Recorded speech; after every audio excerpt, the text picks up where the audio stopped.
lebih pilih mana? Anaknya bisa baca atau punya minat baca? Ayah bunda, Bimba ini bukan les baca, tetapi bimbingan minat baca. Kalau Bimba ini kemudian tadi dikomparasikan dengan lembaga les, belajarkah dengan PAUD, dengan TK dan segala macam. Kalau melihat mereka itu sebagai apa? Sebagai kompetitor kah gitu? Kami mengibaratkan ini adalah warung makan. Ada yang jualan sate kambing, sate ayam, warung padang, soto, bakso, ya monggo silakan. Pilih sesuai selera Anda. Gitu. Tapi Bimba ya seperti inilah. Sampai hari ini masih menjadi satu-satunya lembaga di Indonesia yang membimbing minat baca dan minat belajar anak. Bukan les baca yang mengajari anak untuk mampu baca, mampu menulis, mampu berhitung. Di kelas Bimba gitu masuk, terus anaknya pengennya main terus, nggak mau nyentuh buku dan segala macam. Oh gitu. Ada caranya untuk dia bisa.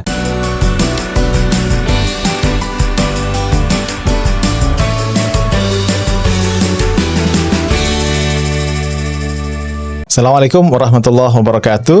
Welcome back to Wonder Home Podcast. Bersama saya Syifa Amin, dan kita hari ini akan belajar tentang dunia pendidikan. Salah satunya adalah tentang apa yang disebut sebagai bimbingan minat baca. Dan kita akan berbincang dengan praktisinya, dengan pakarnya, dan orang yang juga memfasilitasi terbentuknya Bimba AIWO di Wonder Home Library ini. Beliau adalah Pak Aksan Susanto. Gimana kabarnya Pak Aksan? Hai, halo Pak Syifa. Alhamdulillah tetap semangat dan terus belajar. Tetap semangat dan terus belajar. Makasih sudah hadir, sudah mau diajak ngobrol tentang Bimba ini di sini. Ya, dan sebenarnya banyak topik-topik lain juga yang bisa dibincangkan nanti, tapi kita urusan hari ini ada tentang Bimba AIWO. Ya. Tapi sebelum kita ngobrol tentang macam-macam Pak Aksan ya, mungkin bisa dikenalkan terlebih dahulu tentang dunia Bimba. Kenapa namanya Bimba? Dunia Bimba itu seperti apa sih? Ya, kalau dari kepanjangan Bimba itu bimbingan minat baca dan belajar anak. Sedangkan AIWO itu ya semacam brand lah ya. Nah, dari kepanjangannya itu kita tahu bahwa Bimba AIWO itu fokus atau concern di minat baca dan belajar. Nah, ini diperuntukkan khusus anak usia dini di usia rentang 3-6 tahun. Kenapa? Karena anak usia dini itu kan golden age ya di golden usia age, itu. Ya. Sehingga di masa usia emas itu anak-anak sangat efektif menyerap segala sesuatu. Nah, itulah yang disebut sebagai critical moment ya, atau critical period ya. Periode kritis di mana anak itu mudah menyerap segala sesuatu. Nah, itu kan dalam tanda kutip bahaya ya. Kenapa? Ketika anak-anak sangat mudah menyerap segala sesuatu yang dia dengar, dia lihat, itu kan asupan yang dia lihat, dia dengar, itu kan harus yang bagus-bagus. Nah, oleh sebab itu banyak contoh ya, berita-berita yang menyatakan perilaku anak-anak itu kok begini, kok seperti itu, padahal orang tua nggak pernah ngajarin. Nah, orang tua nggak sadar bahwa mengajari anak itu bukan selalu dengan kata-kata, bukan selalu dengan perintah, dengan larangan dan seterusnya, tetapi apa? Dari apa yang anak-anak lihat dari sekelilingnya, orang tuanya, teman-temannya, tetangganya, dan seterusnya. Nah, dari situlah Bimba lahir ya di tahun 1998. Untuk menanamkan fondasi minat baca dan minat belajar pada anak-anak usia dini. Nah, kenapa minat belajar? Wah, itu memang justru core-nya di poin situ. Pentingnya di situ. Oke. Kalau Bimba itu sendiri memang semacam trademark, signature atau kekhasannya hanya AIWO, atau juga ada banyak komunitas Bimba yang lain, institusi selain AIWO ini? Ya, kalau dari nama Bimba AIWO itu yang pertama di Indonesia. Itu yang pertama ya. Kalau kemudian hari ini ada beberapa Bimba yang lain, Bimba ini, Bimba itu dan seterusnya. kami pastikan itu sama sekali tidak berafiliasi dengan Bimba AIUEO. Ya, satu-satunya brand di Indonesia dan pertama di Indonesia sejak 1998 itu. Oke. Ya nanti nanti kita bincang lagi lanjut. Yang juga saya penasaran ini Pak Hasan. Pak Hasan itu backgroundnya disiplin ilmunya apa sih? di dunia pendidikan anak usia dini juga atau gimana ceritanya? Ya, kalau pendidikan formal sama sekali tidak ada kaitan dengan itu. Gitu ya. Cuma karena perminatan, maka sejak tahun 2013 saya masuk di Bimba di Jogja ini sebagai koordinator wilayah. Sebagai koordinator wilayah. Yang bertugas untuk mengembangkan Bimba di Yogyakarta. Wilayah se-Jogja berarti. Ya. Nah, mulai dari situlah saya banyak belajar dan memang saya kemudian fokus di situ. Apa itu Bimba? Apa itu pendidikan anak usia dini? Kemudian apa itu minat belajar, minat baca, dan seterusnya. Sehingga banyak aspek di situ yang ini kok asik banget ya gitu. Dan tentu yang terpenting bagi saya waktu itu adalah bagaimana membangun generasi pembelajar mandiri sepanjang hayat sebagaimana visi Bimba AIUEO. Itu atas keresahan, kan backgroundnya nggak tahu teknik atau ya, kalau pendidikan formal teknik. Orang transportasi dan sipil. Apa yang mendorong membuat Pak Aksan punya minat di bidang masuk ke pendidikan usia dini nih gitu? Ya, itu? Kalau Bimba berdiri di tahun 1998 itu didirikan oleh Pak Bambang ya. Pak Bambang. Dan tidak kebetulan beliau juga berbackground teknik. Oh ya. Gitu. Ya, beliau lulusan teknik mesin Gajah Mada dan pernah mendapatkan beasiswa beberapa tahun di Jepang. Karena spesialis beliau setelah lulus dari Gajah Mada itu di mesin pesawat terbang. Malah mesin pesawat terbang. Dan kemudian ide mendirikan Bimba itu pada saat beliau masih di Jepang. Nah, keresahan-keresahan itulah yang membuat Pak Bambang tidak melanjutkan profesinya sebagai ahli, bukan ahli lah, tapi berkecimpung di dunia mesin pesawat terbang, lalu balik ke Indonesia mendirikan Bimba di tahun 1998 itu. Nah, itu panjanglah ceritanya ya tentang ide Pak Bambang itu, tetapi kalau saya menceritakan diri saya sendiri, memutuskan untuk fokus di Bimba dari tahun 2013 itu, saya juga punya keresahan sebenarnya. Melihat apa kurikulum pendidikan di Indonesia itu hanya mencetak generasi penghafal teks. Penghafal teks ya. Bagi saya. Disclaimer dulu ya, ini versi saya. Karena saya nggak bisa mengklaim apa yang saya katakan ini benar. Kayaknya banyak yang sepakat juga sih. Wow. Nah, bagaimana enggak ya? Coba kita lihat ya, sejak kita masuk SD sampai lulus S1 misalnya, apa sih yang kita pelajari?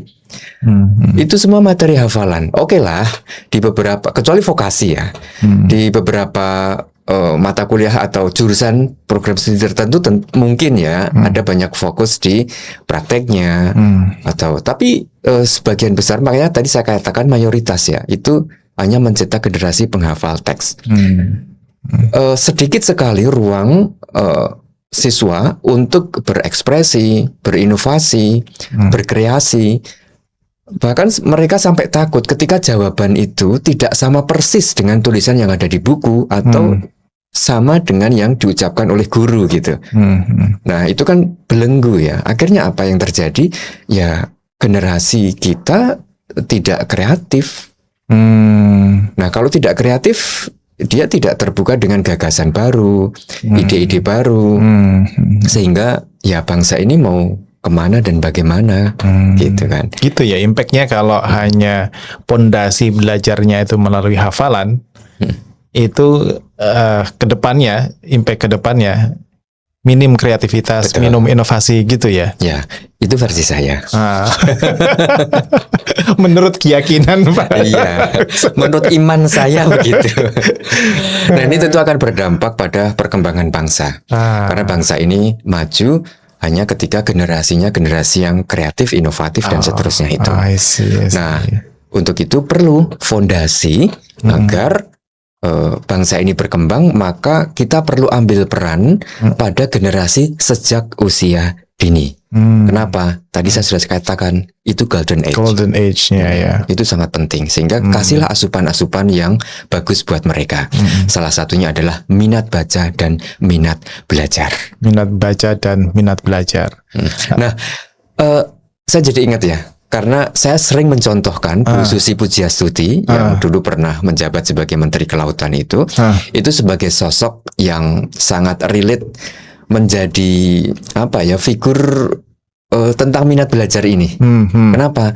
Karena dia hanya dengan bermodal pendidikan formal SMP dari Pangandaran, terus kemudian sini SMA nggak lulus gitu ya. SMA pun drop out kan dia dari SMA Teladan ya. Dan kemudian dia merantau. Bagaimana mungkin anak lulusan SMP merantau kemudian bisa sukses menjadi seorang pengusaha besar, punya maskapai pesawat, perdagangan hasil kelautan dan seterusnya, dan kemudian dia menjadi menteri. Bahkan ijazah SMA-nya itu diperoleh saat masih duduk sebagai menteri. Oh iya ya, paket itu ya, paket C zamannya Anies gitu. Keren kan? Itu sangat inspiratif bagi kami. Artinya, pertanyaannya kemudian, kenapa Susi bisa begitu? Bu Susi bisa sukses itu, modalnya apa? Kalau ditanya sekolahmu apa, ya dia pasti akan menjadi orang yang paling rendah diri. Aku cuma lulus SMP. Tapi dengan minat belajarnya, dia menjadi sukses. Bayangkan dia kemudian keluar dari Jogja di usia belasan tahun, kemudian dia belajar bagaimana mendapatkan hasil nelayan, menjualnya, memasarkannya terus meluas sampai ekspor dan seterusnya. Kalau bukan minat belajar itu sangat tidak mungkin. Nah, kalau ini saya berani klaim, bukan hanya disclaimer ya. Artinya minat belajar itu sebenarnya ada di hampir setiap orang kalau mau ditumbuhkan ya. Betul. Kalau mau ditumbuhkan, artinya sebelum ada Bimba AIWO pun orang semuanya harusnya punya minat itu. Nah, betul. Kemudian lingkungan apa yang membuat minat belajar tadi itu bisa tumbuh? Ya. Gimana kita bisa tahu ini untuk menciptakan lingkungan yang kondusif agar minat itu tumbuh itu? Ya, tentu lingkungan yang orang dewasanya paham dulu bahwa minat belajar ini penting. Oke. Kalau orang tua belum paham, ya bagaimana bisa dia memberikan teladan yang bisa disaksikan oleh anak-anaknya. Karena anak tadi itu belajar dari apa yang dia lihat dan apa yang dia dengar, bukan hanya dari perintah dan larangan. Itulah yang sebenarnya kesadaran ya. Makanya sebenarnya anak-anak Bimba, murid-murid Bimba itu melakukan sesuatu dengan kesadaran. Dari mana minat belajarnya muncul? Minat belajar itu tidak akan muncul dari hasil paksaan. Artinya parenting, pola asuh juga penting di situ. Ya.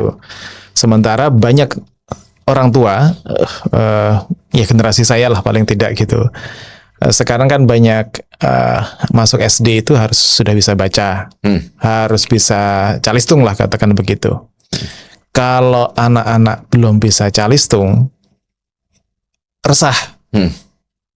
Kemudian yang ada adalah dipaksa agar bisa baca dan segala macam. Nah kayak gitu tuh gimana? Oke. Itu memang menjadi kebutuhannya karena ketika kelas 1 SD belum bisa baca, memang lembaga sekolah jadi repot ya. Sehingga itu kalau dilihat secara kritis sebenarnya kebijakan yang tidak nyambung. Kenapa? Karena di TK nggak boleh diajarin baca, tapi di SD diwajibkan sudah baca. Terus ngajarinnya yang mana, di mana gitu loh, kan nggak nyambung kan?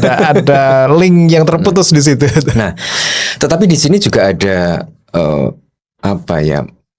sebutnya ya, misleading atau misunderstanding ya. Jadi kami sepakat ya, Bimba sepakat bahwa anak-anak usia dini memang tidak boleh diajari membaca. Sepakat. Dan di Bimba, kurikulum dan metodologinya pun juga tidak mengajari anak membaca. Nah, pertanyaannya kemudian, tapi kenapa anak-anak di Bimba kok malah bisa membaca dengan cepat, berhitung dengan cepat, menulis dengan cepat? Nah, inilah rahasianya ketika di diri anak-anak usia dini itu ditanamkan minat baca dan minat belajarnya, bukan kemampuan membaca dan kemampuan belajarnya. Inilah pula yang membedakan Bimba dengan les baca. Oke. Jadi Bimba ini bukan les baca, tetapi kalau masyarakat awam menganggapnya, ayo les di Bimba, enggak apa-apa.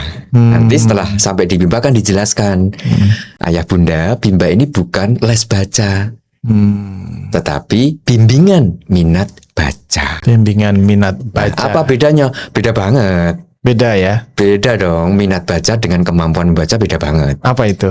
Kalau orang tua ditanya pun, Mama lebih pilih mana? Anaknya bisa baca atau punya minat baca? Ya pastilah jawabnya minat baca kan. Tapi ternyata mereka juga banyak yang belum paham bagaimana meningkatkan minat baca dan minat belajar pada anak. Nah, kurikulum dan metode di Bimba itu sudah disusun sedemikian rupa sehingga anak-anak di Bimba itu dibimbing untuk ditumbuhkan minat baca dan minat belajarnya, bukan kemampuan membacanya, bukan kemampuan berhitungnya. Nah, caranya gimana? Satu, metodenya yang pertama adalah fun learning. Fun learning. Proses yang menyenangkan. Kenapa? Karena anak-anak melalui apa? Melalui konsep dasar bermain. Karena bermain adalah hak anak yang tidak boleh dirampas oleh siapapun. Bermain sebagai hak anak ya. Ya. Lalu yang kedua, small step system. Bertahap sesuai dengan kemampuan dan kemauan anak. Sesuai dengan kemampuan dan kemauan anak. Iya. Bukan hanya kemauan juga penting lah. Ya misalnya di kelas Bimba gitu masuk, terus anaknya pengennya main terus, nggak mau nyentuh buku dan segala macam. Ada caranya untuk dia bisa main modul. Jadi yang pertama kan di 5 menit pertama itu kan pembukaan. Nah di pembukaan itu motivator atau guru itu belum menyentuh modul. Jadi diajak ngobrol dulu, pengkondisian lah ya. Kan kita nggak tahu anak-anak dari rumah berangkatnya dengan kondisi emosi yang seperti apa. Jangan-jangan habis dimarahin mamahnya atau habis berantem sama adiknya. Nah, sehingga diajak ngobrol dulu, bercanda dulu, gitu. Nah, terus ditawarin, kakak mau main yang mana? Modulnya kan banyak tuh. Misalnya main mengenal huruf, ataukah mengenal angka, atau mau menulis, atau mewarnai dulu. Itu anak-anak ditawarin, dibebaskan mereka memilih sesuai kemauan mereka. Nah, kalau kondisi emosional sudah kondusif, kan enak mengarahkan anak, menyeret ya, menyeret kayak maksa, mengarahkan anak ke substansi pembelajaran ya. Gitu. Ya, kembali lagi ke golden age, ke masa kanak-kanak, bahwa masa mereka adalah masa bermain. Itu tadi metode yang kedua ya. Pertama adalah fun learning, yang kedua small step system, dan yang ketiga adalah individual system. Individual system. Individual system itu jumlah anak di dalam ruang belajar itu hanya terbatas 4 anak. Satu guru maksimum. Ya bisa lebih. Paling maksimal 6. Itu pun melihat kondisi anak ya. Biasanya itu untuk anak-anak yang sudah usia matang ya. Di 6 tahun misalnya, itu kan sudah kondusif tuh, minat belajarnya sudah terbentuk. Nanti akan beda dengan anak yang masuk itu di usia 3 tahun. Itu masih banyak tantrumnya. Nah, gitu-gitulah, fokusnya juga sulit diarahkan. Kalau 6 anak semuanya 3 tahun nggak bisa. Nah, bahkan kadang kami batasi hanya 3 anak kalau usianya masih sangat dini. Masih sangat dini, bisa 3 anak ya, cukup 3 anak ya. Nah, itu individual system. Ini berbeda dengan pendidikan formal kita yang classical system. Satu guru 20 murid, satu guru 25 murid. Betul. Gitu. Nah, kenapa individual? Agar motivator atau guru itu bisa fokus pada kemampuan masing-masing anak. Individual masing-masing anaknya ya. Nah, ini saling terkait. Sehingga nanti di small step systemnya itu guru benar-benar bisa memberikan materi yang sesuai kemampuan anak. Sehingga ada anak dengan usia yang sama masuk di hari yang sama, nanti pencapaian modulnya tidak selalu sama. gitu. Jadi kita tidak ngebiah uyah ya atau menyamaratakan. Nah, itulah perbedaannya dengan classical system yang kalau di sekolah formal itu kan anak-anak hari ini materi kita di bab 5 misalnya halaman sekian. Nah, padahal belum tentu semua anak sudah paham sampai di bab itu. Akhirnya apa? Ada anak yang ketinggalan, nilainya jadi jelek. Nah, ketika di ranking juga akhirnya di bawah dan seterusnya. Ibarat kita gini ya, kalau kita memelihara ikan lele di satu kolam gitu ya. Di situ ada ratusan atau ribuan ekor gitu, langsung disebar pakan gitu kan, biar gitu. Lihat aja nanti 3 bulan kemudian pasti ada ukurannya masih Ada yang sejempol, gede, ada yang sudah sejempol, selengan gitu yang kan. sejempol hilang gitu. Oke. Jadi fun learning, small step system sama individual system. Coba kadang sebagian orang tua ya kan lihat ya tadi tuh, meskipun let's say tiga orang gitu, meskipun tahu bahwa ini bimba minat baca gitu. Terus kemudian pada tahap tertentu, kok anak saya masih belum bisa baca, misalnya komplain begitu ya, begitu. Nah, misalnya kan dijawab oleh kita, kan memang ukurannya atau milestone-nya, indikatornya itu bukan bisa bacanya, tapi minat bacanya. Kalau misalnya les kayak les bisa baca itu kan ukuran akhirnya atau step-stepnya adalah kemampuan bacanya, misalnya seperti itu. Kalau dalam konteks minat ini, kita mengetahui step perkembangannya itu gimana? Oke. Indikator anak punya minat baca itu dia mau mengulangi di rumah apa yang dia dapat di bimba, tanpa disuruh, tanpa dipaksa. Artinya kalau dia sudah mau melakukan itu di rumah, misalnya mainin modul nih, kan setiap anak pulang itu pasti dikasih modul yang sudah mampu dia lakukan di bimba. Itu pasti. Jadi orang tua murid ya, kalau misalnya ada anaknya di bimba yang pulang nggak dibawain modul, nah itu boleh lapor ke call center. Komplain. Kenapa? Karena itu sarana untuk agar anak mau mengulangi di rumah. Nah, orang tua bisa ngontrol juga. Misalnya kakak tadi mana ini modulnya, misalnya gitu. Dan itu wajib sebenarnya sih. Agar orang tua juga bisa memantau perkembangannya. Oh, anakku ternyata sudah mampu mengerjakan ini. Bermain sampai sudah segini. Nah, gitu. Nah, itu indikasi bahwa anak sudah tumbuh minat belajarnya. Nah, mengenai kemampuan, ketika minat belajarnya itu sudah tumbuh, kami bisa memastikan kemampuannya pasti sesuai harapan, mengikuti. Kalau kemudian ada anak yang kemampuannya kok nggak berubah-berubah nih, nggak meningkat nih, nah memang itu ada banyak faktor. Pertama, kondisi anaknya seperti apa, mental dan psikologisnya. Kan ada anak yang, mohon maaf ya, ABK, berkebutuhan khusus. Ya, spesial berkebutuhan khusus. Berkebutuhan khusus ini yang perlu dipahami, ini tidak selalu anak cacat. Berkebutuhan khusus itu ya guru di bimba itu perlu memberikan perhatian dan perlakuan khusus. Misal anak yang sangat aktif, ya dia susah duduk tenang. Nah, biasanya kami bekerja sama dengan orang tua. Ini kenapa? Ditanyakan dulu kesukaannya apa. Nah, agar apa? Guru dengan mudah melakukan pendekatan, memberikan treatment. Oh, ternyata kesukaannya ini. Ya udah nanti didekati dengan cara ini. Nah, gitu-gitu. Kemudian juga bekerja sama dengan orang tua murid itu di rumah, mama nanti di rumah tolong begini ya, begitu ya, gitu. Kenapa? Karena sebenarnya pendidikan itu kan karena rumah itu kan sebenarnya madrasah pertama. Dan orang tua adalah guru pertama. Nah, tetapi pada kenyataan kan masih banyak ya orang tua yang menyerahkan penuh ke sekolah. Aku udah bayar kok. Ya udah pokoknya terserahlah. Aku tahunnya beres, anakku bisa baca dan seterusnya. Itu sebenarnya pandangan yang kurang tepat. Ya, karena bagaimanapun orang tua murid itulah yang punya hubungan emosional yang paling dekat dengan anaknya mestinya. Meskipun kenyataannya tidak selalu seperti itu. Justru ada banyak loh yang si murid ini lebih dekat sama Gurunya, motivator bimba. Motivatornya. Oh, sebutannya Iya. motivator bimba ya. Iya. Sampai-sampai, wah ini keren nih. Sampai-sampai si anak tuh menceritakan rahasia ranjang mama papanya di rumah. Iya. Bahaya itu Bahaya. kalau lihat. Iya. Kalau anaknya lihat. Iya. Padahal motivator bimba nggak pernah nanya, tapi cerita sendiri. Itu artinya sudah terbangun kedekatan antara murid Trust, bimba dengan motivator bimba. Nah, kalau sudah seperti itu biasanya perkembangan anak jadi bagus. Kenapa? Materi yang kita berikan itu selalu mereka terima.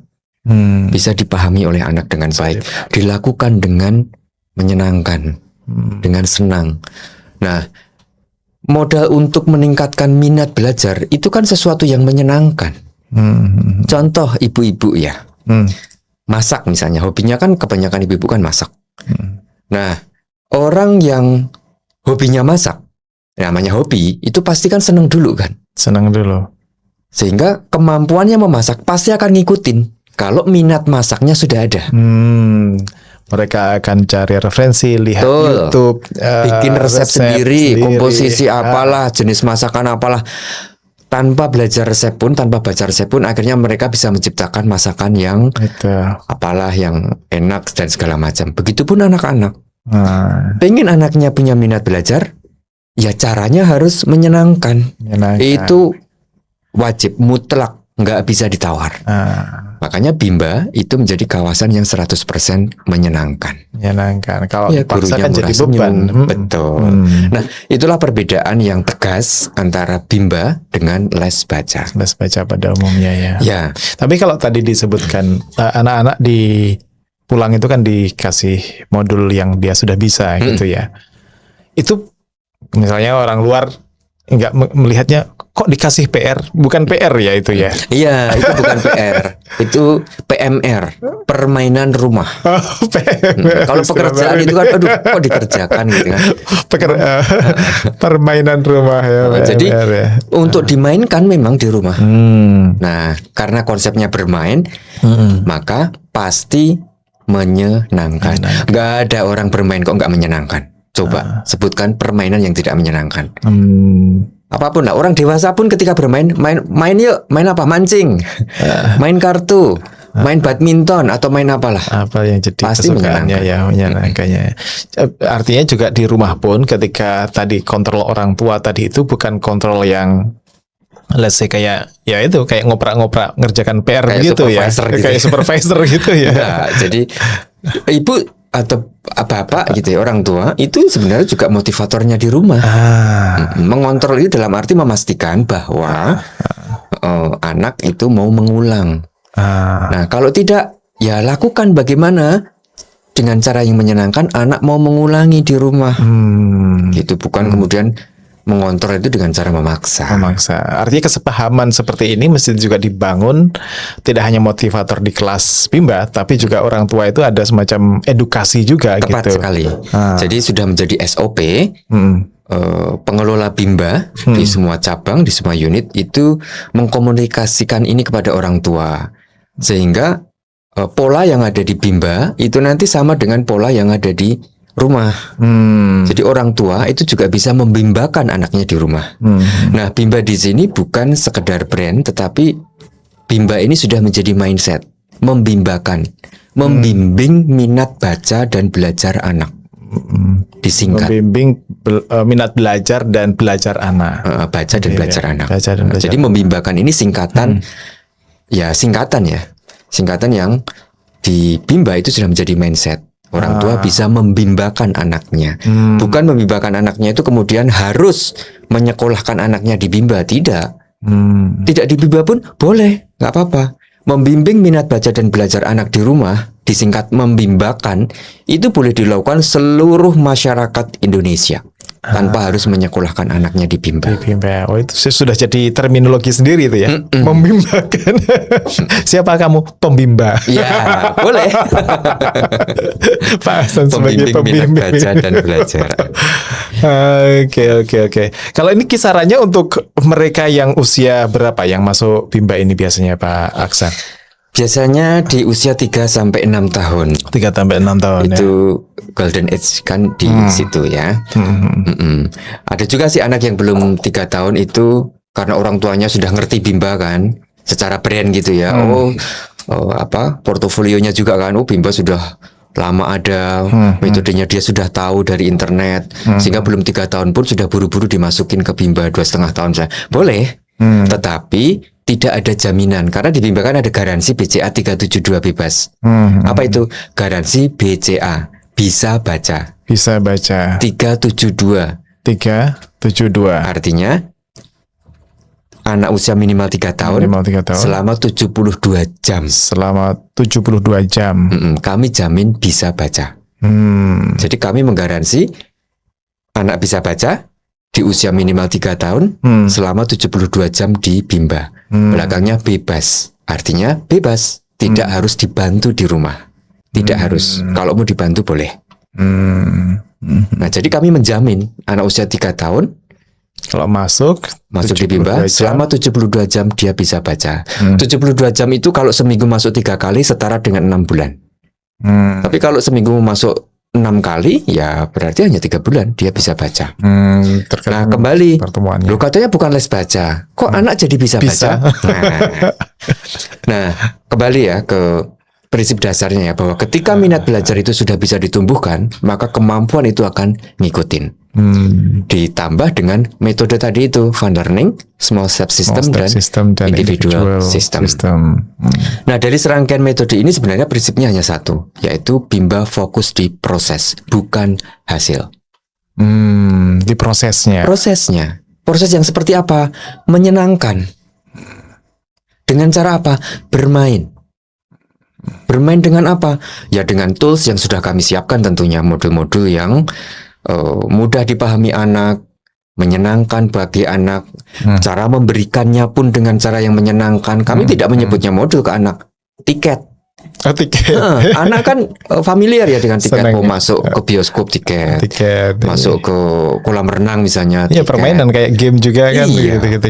Cara gitu. memberikannya pun bukan disodorkan di meja, bisa dengan di kolong meja atau apapun lah, ibaratkan pesawat terbang, apapun lah yang membuat anak itu merasa bahwa dia itu tidak sedang akan diberi sesuatu yang menyusahkan gitu loh. Sehingga sudah baru ngelihat lembaran modulnya aja dia udah seneng gitu. Nah, pasti nanti saat dia memainkannya itu pun juga pasti dengan senang. Belum lagi motivatornya udah dibekali cara untuk memainkan modul itu dengan cara yang menyenangkan juga. Gitu. Kalau tadi disinggung ini Pak Hasan soal anak yang berkebutuhan khusus, apakah itu masih bisa diperlakukan 372 tadi itu? Artinya kan biasanya yang, ini anak-anak biasanya yang nggak sekolah di PAUD atau nggak di les baca gitu tuh. Karena mereka klasikal tadi sistemnya, ya sudah ke Bimba saja sebagai alternatif, dalam tanda kutip alternatif terakhir yang mungkin bisa menerima dan bisa mengelola, memanage anak inilah gitu. Tapi ini anaknya berkebutuhan khusus. Artinya kan proses learningnya ada kebutuhan-kebutuhan khusus yang harus dipenuhi juga itu. Itu biasanya prosesnya lebih lama atau juga tetap bisa dalam periode 372 tadi itu? Nah, garansi BCA 372 bebas itu memang ada syarat dan ketentuan ya. Itu tidak berlaku untuk anak berkebutuhan khusus. Nah, kalau ada anak berkebutuhan khusus, kami juga bisa menerima ya, tetapi tidak mendapatkan jaminan dia bisa baca di 72 jam itu. Nah, tapi sekali lagi ya, berkebutuhan khusus itu tidak selalu cacat. Ya, misalnya ada anak yang sangat aktif, yang nggak bisa duduk diam tenang, itu kami kategorikan sebagai berkebutuhan khusus. Nah, karena dia butuh perhatian khusus memang. Bahkan dia nggak bisa didudukkan bersama teman-temannya yang lain. Karena kalau dia mengganggu dia, akhirnya ya ini mama kami sampaikan, mohon maaf ini kalau kelasnya lebih dari satu anak atau dia ada temannya, ini malah nggak kondusif, dia sendiri nggak bisa fokus karena selalu godain teman-temannya, mengganggu teman-temannya. Akhirnya ini perlu kelas bukan privat tapi kelas khusus yang satu guru itu hanya satu murid. Nah, gitu ya, bisa memang ya kebutuhan khusus gitu. Jadi kami Treatment khusus. mengamati dulu karena ada yang namanya di Bimba itu trial, coba gratis. Nah, disitulah kami mengamati dulu ini anak bagaimana, kesukaannya apa, perlu berkebutuhan khusus apa enggak, perlu treatment khusus apa enggak gitu. Jadi kalau ada orang tua yang misalnya berminat untuk bergabung di Bimba, fasilitas coba gratis sampai yakin ini perlu untuk sampai dilakukan. Iya, sampai yakin. Berapa kali sampai yakin? Namanya juga sampai yakin, itu nggak ada batasannya. Sampai benar-benar orang tua paham metodenya, sehingga ini cocok untuk anak saya. Lanjut atau tidak gitu ya. Sampai si anak pun juga bahwa dia senang dan mau terus di Bimba. Karena dua pihak ini yang turut menentukan. Kalau orang tuanya mau tapi anaknya nggak mau, nggak bakal kejadian. Anaknya mau tapi orang tuanya enggak, itu pun juga nggak bakal deal. Nah, artinya gitulah. Okay. Nah, iya kan anak-anak tuh pasti punya kompleksitasnya sendiri, karakternya juga macam-macam. Nah, motivatornya katakan lulusan SMA gitu. Artinya dia mungkin secara khusus belum pernah belajar psikologi perkembangan, psikologi anak dan segala macam. Apakah juga motivator itu dibekali dengan entah training, pelatihan atau apa agar mereka siap nih ketika masuk ke kelas, punya cukup bekal lah untuk menangani anak-anak dengan berbagai macam, ada yang berkebutuhan khusus segala macam tadi itu. Ya, itu tentu ya. Kami mempersiapkan motivator atau pengelola Bimba itu sangat profesional. Ya, meskipun secara disiplin ilmu mereka memang bukan sarjana yang relate ya dengan apa yang mereka kerjakan. Misalnya mereka bukan lulusan pendidikan guru, bukan anak usia dini, pendidikan sekolah, kan macam-macam lah ya, termasuk bukan lulusan psikolog gitu. Tetapi kami memberikan pelatihan kepada mereka sehingga benar-benar siap untuk membimbing anak-anak sehingga tumbuh minat baca dan minat belajarnya. Nah, dan ternyata memang benar, motivator-motivator Bimba yang sudah punya masa kerja lama itu mereka merasakan manfaat untuk dirinya pribadi. Ya, jadi lebih paham tentang dunia anak, lebih sabar. Bahkan efeknya itu bukan hanya kepada anak-anaknya loh yang ada di rumah, tapi pada suaminya. Karena, gitu? Ya, motivator di Bimba ini kan wajib perempuan. Wajib perempuan ya? Jadi nggak ada motivator laki-laki. Memang laki-laki itu sampai kapanpun kayak anak-anak sih. Maaf yang tersinggung ya. Jadi mereka apa yang mereka lakukan di Bimba itu berdampak pada sikap dia di rumah tangganya, kepada anaknya, kepada suaminya gitu. Gitu ya.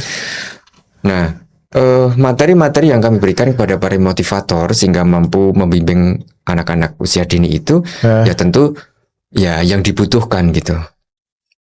Jadi memang tidak selengkap kalau dia kuliah di sampai sarjana psikologi gitu ya. Tetapi cukuplah karena terbukti anak-anak alumni Bimba itu berprestasi di sekolahnya, di SD, di SMP-nya. Karena apa? Pondasi minat belajar ini sangat amat penting.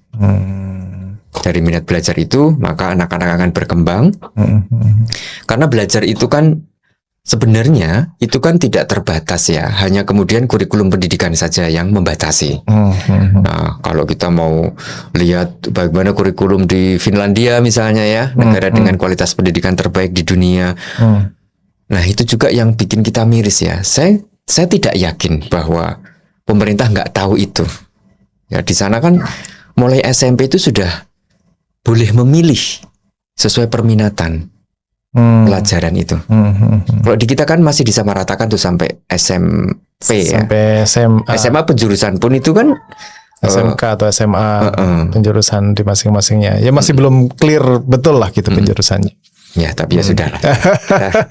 Kita di bidang yang memang kita ini aja lah ya. Biarlah itu diurusi oleh pemerintah. Tapi let's say misalnya Bimba kan antara usia 3 sampai 7 tahunan tadi itu ya. 6 tahun. 6 tahun ya, usia 6 tahun. Kalau minat belajar mereka sudah terbentuk lah, let's say. Nggak sayang ini. Nggak ada periode pasca Bimbanya gitu yang misalnya dipikirkan gimana agar minat ini bisa berkelanjutan, bisa terarah sehingga talentanya benar-benar bisa optimal. Sampai gitu. saat ini belum ada. Belum ya. Ada sih, tapi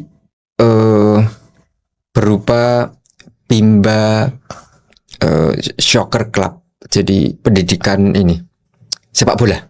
Oh, soccer. Sepak bola. Sepak bola. Football. Gitu. Dan luar biasa, nanti bisa googling ya prestasi mereka di persepak bolaan. Kami punya sekolah sepak bola. Oh iya, sekolah sepak bola SSB. Bimba. SSB Bimba.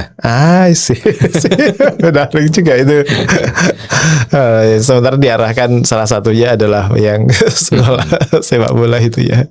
Oke, kalau tadi disinggung juga oleh Pak Aksan, terbukti bahwa anak-anak yang ditempa minat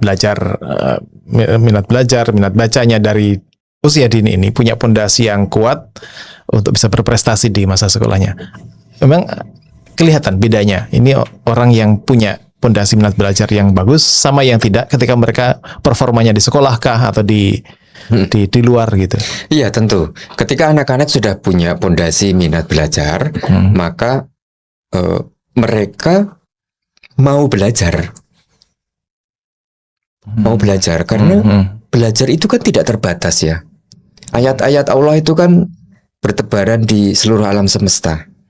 Jadi yang namanya belajar itu ya nggak ada batasan, mau pengen tahu tentang apa. Ya, tapi ini kan nggak bisa dibenturkan dengan kurikulum sekolah, karena di sekolah kan yang dipelajari ya hanya itu. Padahal hidup manusia itu kan kebutuhannya tidak hanya itu. Nah, disitulah anak-anak mulai kreatif, sehingga dia belajar tidak hanya di bangku persekolahan, tetapi juga banyak hal yang oleh anak itu dipelajari, sehingga ada yang berprestasi di bidang apa, dan seterusnya, macam-macam lah. Ya, karena lomba-lomba di luar sekolah kan banyak banget tuh, olimpiade fisika, olimpiade ini itu, hafalan Quran dan seterusnya, itu kan tetap termasuk belajar. Nah, kalau anak tidak punya minat belajar, rasanya nggak mungkin juga mereka bisa berprestasi di situ. Jadi maknanya memang sangat luas. Pondasi minat belajar ini benar sangat penting. Makanya visi Bimba itu adalah membangun generasi pembelajar mandiri sepanjang hayat. Membangun generasi pembelajar mandiri sepanjang hayat. Ya, generasi pembelajar mandiri. Pembelajar adalah orang yang mau belajar. Ini beda dengan pelajar loh ya. Kalau pembelajar itu orang yang mau belajar apa? Belajar apapun. Penemu-penemu spektakuler itu kan karena dia mau belajar apapun, bukan hanya materi yang dia dapat di sekolah. Mandiri artinya tidak tergantung pada apapun dan siapapun kecuali hanya kepada Tuhan. Nggak bergantung pada apa? Pada uang. Misalnya, aku nggak bisa sekolah ini, nggak bisa kursus ini itu, ya nggak apa-apa. Ketika seseorang sudah punya minat belajar, itu semua terlewati. Terkejar karena bisa dari media apapun. Itulah dahsyatnya minat belajar. I see. Ya, kalau orang sudah punya dorongan minat belajar yang kuat gitu, otomatis ya tadi dia apapun akan dia cari cara sampai tercapai. Curiosity, keingintahuannya tinggi sekali, dan dia akan menekan dirinya sendiri gitu untuk mengetahui dan menguasai apa yang dia minati gitu biasanya ya. Karena kemudian kreatif, cari jalan keluar. Kalau nggak bisa ini, apalagi ya? Gitu kan. Iya. Kalau mentok di satu sisi gitu, dia akan cari cara untuk bisa berkelit dan ke arah tujuannya itu. Ya, dan yang pasti wawasannya menjadi luas. Lihatlah anak-anak yang dia tidak hanya membaca buku pelajaran, tapi juga buku-buku komik, buku-buku ilmu pengetahuan umum, ensiklopedia. Kan banyak tuh sekarang ensiklopedia untuk anak-anak ya, yang memang relate untuk anak sesuai dengan usianya, batas wawasannya, pengetahuannya, dan seterusnya. Nah, inilah ya kenapa Bimba bisa sampai begitu meningkatkan minat belajar anak, karena kami fokusnya pada proses. Proses itu penting. Ya, ini berbeda dengan lembaga yang berfokus pada hasil. Karena apa? Cenderung pemaksaan. Karena apa? Yang dilihat hasil. Nah, di Bimba itu fokus pada proses, maka motivator atau guru-gurunya itu sama sekali nggak boleh larangan haram untuk berfokus pada hasil. Jadi selalu kami tekankan, kalian jangan mikirin hasilnya. Teruslah fokus pada proses. Ya, ini sebenarnya konsep mindfulness. Mindfulness ya. Ya, hasil itu konsekuensi logis saja dari proses yang benar gitu. Betul, tepat sekali. Kalau prosesnya benar, pasti hasilnya juga baik. Nah, maka hasil-hasil yang tidak baik itu ya mesti something wrong. Ada di fase prosesnya. Perlu dievaluasi prosesnya. Gitu. Kalau Bimba ini kemudian tadi dikomparasikan dengan lembaga les, belajarkah dengan PAUD, dengan TK dan segala macam. Kalau melihat mereka itu sebagai sebagai kompetitor kah gitu? Sama sekali bukan. Ya, better than them, begitu misalnya. Ya. Gitu atau gimana, Mas? Enggak lah ya. Jadi kami sama-sama ayo bareng-bareng membangun bangsa ini. Ya. Kalau ada les baca, ada PAUD, ada TK, ayo. Kami mengibaratkan ini adalah warung makan, ada yang jualan sate kambing, sate ayam, warung padang, soto, bakso, ya monggo silakan. Pilih sesuai selera Anda. Gitu. Tapi Bimba ya seperti inilah. Sampai hari ini masih menjadi satu-satunya lembaga di Indonesia yang membimbing minat baca dan minat belajar anak. Bukan les baca, yang mengajari anak untuk mampu baca, mampu menulis, mampu berhitung. Bagi kami, kemampuan calistung pada anak-anak itu hanya efek, hanya dampak dari tumbuhnya minat belajar. Kalau tren kedepannya kayak gimana, Pak Aksan? Maksud saya tren minat orang untuk mengirimkan anaknya kan pilihannya banyak tadi itu. Ini sejauh ini datar saja, menurun, meningkat. Ya, tentu yang namanya kehidupan ada gelombang. Ada gelombangnya. Ya, Bimba tumbuh pesat itu di sekitaran tahun 2011 sampai 2015 sampai 2020 bahkan ya. Sebelum Covid lah pokoknya. Pertumbuhannya pesat ya. Cabang-cabang di seluruh Indonesia itu contohnya begini, di tahun 2013 itu baru ada 700 cabang di Indonesia. 700 cabang. Tapi melesat pesat itu di 2016-2017 itu menjadi 2000 sekian. Oh, sampai ribuan, 2000-an. Artinya dari tahun 98 sampai 2013 itu berapa tahun tuh?